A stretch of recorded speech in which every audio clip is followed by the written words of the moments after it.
All right, Wayne Allyn Root with the great Bill O'Reilly. We have him on Mondays and Wednesdays right here on the Wayne Allyn Root Show. Bill, how are you? Welcome back. Hope you had a great weekend. Thanks, Wayne. Appreciate it. I don't remember the weekend, but I think it was good. One of these weekends, I'm going to press you. You've got to remember something. Let's talk about Trump's weekend, because Trump's weekend was eventful, right? He's out tweeting again, and he tweets something. And my question to you is, how damaging was it? It was Trump against AOC and her team that's been attacking Nancy Pelosi. He should have left them alone, right? It was Democrats attacking each other. Now he's turned it into them all united attacking him.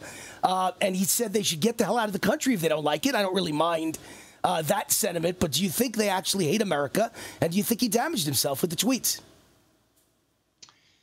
It's a calculation he's making. Newt Gingrich said this morning that Trump understands the blowback that he's going to get by criticizing these 4 congresswomen.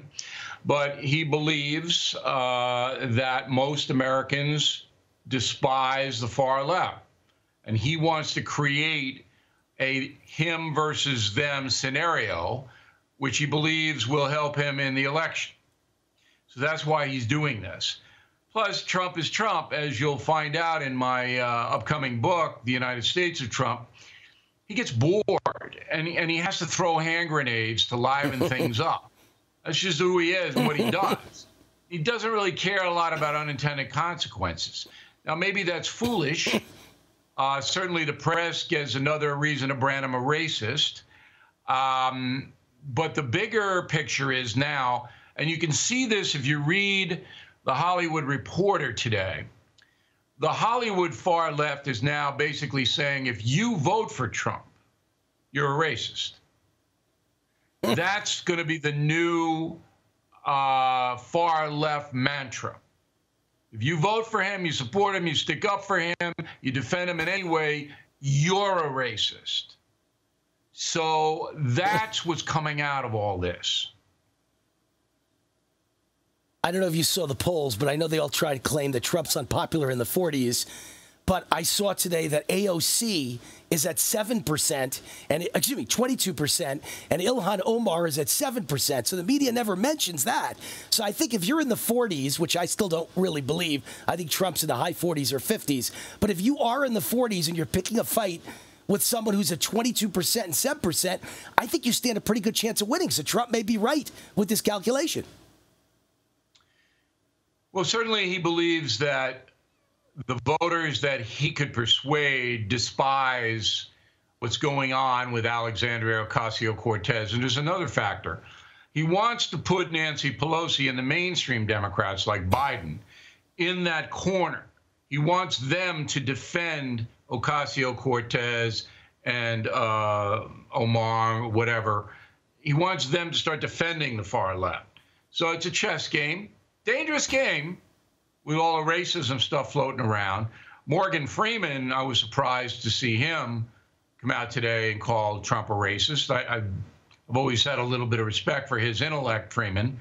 I didn't like that. I don't think you should do that, but it's coming. That whole racist thing is coming. Let's hear what you think, because, I mean, I only know Trump from opening speeches for him. I spoke to him each time for 2 minutes, 3 minutes, 4 minutes. I don't know the man. You know him a little bit, at least as a friend. So my question to you is Trump a racist? What do you personally believe, Bill O'Reilly? Well, all I can tell you is what I am writing in the book, so that I take all the accusations against Trump by the media that hates him on the racist front.